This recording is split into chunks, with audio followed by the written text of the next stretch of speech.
So no joke, this is about ready to hit mass production to feed the world.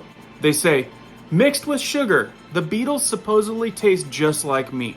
They could also become alternatives to sausages or chicken nuggets, researchers say. They say it emits a smaller carbon footprint. And you know, as all of the looming meat shortages and food shortages, well, they say it's gonna help with all of these shortages that keep popping up everywhere and help with world hunger. And we'll go over that.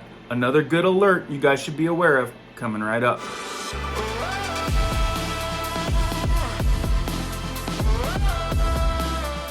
If you guys are brand new here, welcome to our awesome community. And if you like prepping tips, emergency preparedness, how-tos, and news that affects you, be sure to hit that notification bell so you guys don't miss a video. Let's jump into this one. So boy, do I got some more concerning stuff that's evolving. Yeah, you might want to keep your eyes open next time you're out there getting chicken nuggets or you're picking up a fast food burger, because they say right here in this article, tastes just like meat. Beetleburgers to hit mass production. And before we dive into this, hang tight for a 60-second commercial from a sponsor that helps us do what we do here. This video is sponsored by Genesis Gold Group. Are you worried about the ongoing inflation and probability of recession? How about your retirement or your 401k? You think it's gonna be there? Will it be worth anything when you finally get it? That is why there's a movement of masses switching theirs over to gold, a gold back retirement. We're not talking about a piece of paper that says you got gold. We're talking about physical gold, gold that could actually be sent to your house. My friend Jonathan down at Genesis Gold Group can teach you and educate you about the real concern about our current situation. He's a no pressure kind of guy and will get back to you when you're ready, whether you need more information or you want to pull the trigger. So if you think if real gold may be a better option for you with how things are getting, give Jonathan a call and let him know I sent you. He'll take good care of you and he'll get you all of the information that you need to know. I'll leave Jonathan's number at Genesis Gold Group down in the description below.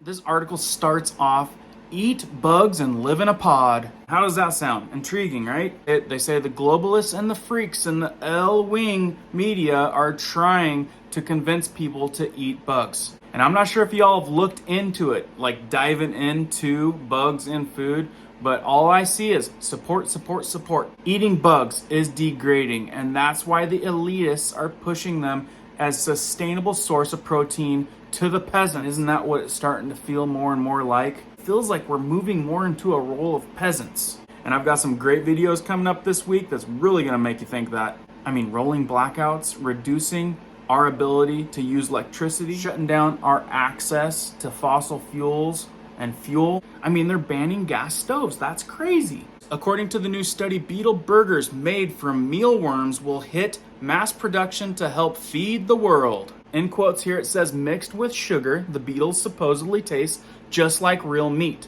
They could also become alternatives to sausages or chicken nuggets, researchers say. Here's the thing, they're not gonna broadcast that you're eating bugs. There's gonna be a day where you're eating that chicken nugget and later find out that you were eating bugs. And the article goes on to read, Beetleburgers could soon be helping to feed the world. According to new research, the creepy crawlers' larvae, better known as mealworms, could act as a meat alternative to alleviate hunger worldwide. The process uses a fraction of the land and water and emits a smaller carbon footprint in comparison to traditional farming. You guys have followed this channel, I've done a lot of stuff on this, and a lot of it has gotten taken down. But this is my humble opinion when I read something like this. There's a couple sell points here, and one is leaving a smaller carbon footprint. But for those of you that look past this, to the reason really why, you've heard control the food, control the world. And when you have a ton of farms and a ton of farmers who aren't under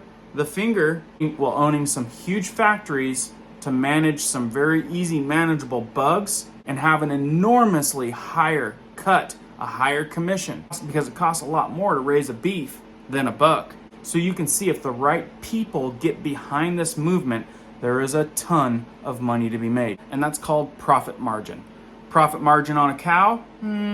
Profit margin on bugs? Huge. But you think these guys at the top, old Gatesy and Schwaby, are gonna be eating bugs? Nope, they're gonna be eating steak. To make this a reality, French biotech company Yenzect is planning a global network of insect farms, including nurseries and slaughterhouses. A pilot plant has already been set up in Dole and Bourgogne, a place in France. So this is in the works in a place where they can get away with it. And guess what? We're probably next. And subscriber Mario sent this in. Thanks, Mario. He sent me this link and also said, I think I want to throw up. And they're pushing for us to eat this garbage. Oh, it's happening in France. Great. So that means Germany and UK is next. And then the United States. I'd rather eat rice for the rest of my life than eat this. And I think a lot of people would agree with Mario. And further down in quotes, it says, we are in full control of the chain of production. And he says that gives us the strength in terms of quality, security, and safety, says Benjamin Armagnon, general manager of Yinsect, according to a statement from SWNS. Full control in the chain of production. Over there in a place where people probably don't have a lot of choice anymore. Robot arms and automated conveyor belts transport the stacks of red trays in every direction. They are filled with billions of beetle larvae. The dried critters are more than 50% protein rich in fiber and fat as well. Would I eat something like this? I might eat something like this if I was trying to survive, but when it comes to free will and choice, I am definitely not picking this. They say that they're turned into protein powders, shakes, burgers, cereal bars, and even cooking oils at a fraction of the environmental cost of traditional farming. For every 1 kilogram of protein, Yinsect uses 98% less land and emits 40 times less carbon than beef. It also uses 40 times less water than pork production. And they're gonna try to hit you with all of these facts to help you agree that these bugs are good for you. Now, I know some of you out there are like, well, they've been eating bugs all over the world for years. Have you ever looked into the ailment rate in those countries and what they get at a younger age? And at this rate, do those countries have any other option? They don't. Take away the option to farm beef, cattle, pork. You're gonna be left with a country that can only manage something like bugs. And isn't that what we're seeing happening in the United States? We're seeing farms shut down, cattle guys getting pushed out of their business, all kinds of industries and buildings blowing up, catching fire. Things are being set up for the shift. The article goes on to read, the globalists are pushing for the peasants to eat bugs, weeds, and synthetic meat because bugs consume fewer resources than traditional livestock. What it really means is they have full control and they make a ton of money doing it. Last year, the World Economic Forum promoted the EU's new plan to use mealworms in food in their bid to reduce meat consumption. And here's the kick on that one for those of you that don't know. The guys at the big old WEF forum meetings, do you think that they're eating bugs for their big meals? No, they're eating steak, salmon. They're sure in the heck not testing or eating the mealworms. In conclusion, it says in quotes, livestock around the world is responsible for around 14.5% of all greenhouse gas emissions related to the human activity.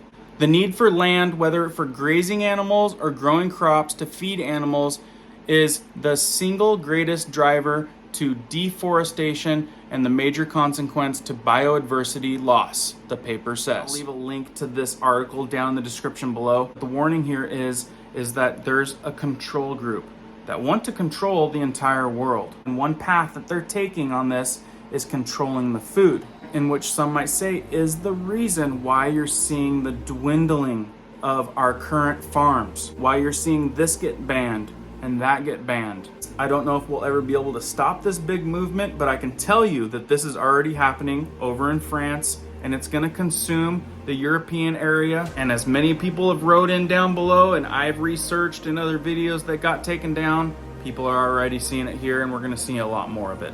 Another bit of news that I thought you guys would want to know, keep in your arsenal and on your radar, more reason for you to live more independent. Try to grow your own stuff, try to locate farmers markets, try to locate ranchers where you can buy direct. Self-sufficiency for emergency preparedness. And the earlier you can get this stuff set up, the sooner you guys can set up your little networks, the better, because as other people jump on board, these farmers and circles supplying people are gonna fill up quick. Anyway, guys, that's it for today. Please share this video, like it if you found it valuable. Check out these other videos that you may have missed, and we'll see you guys on the next one. Keep prepping, keep learning, keep doing.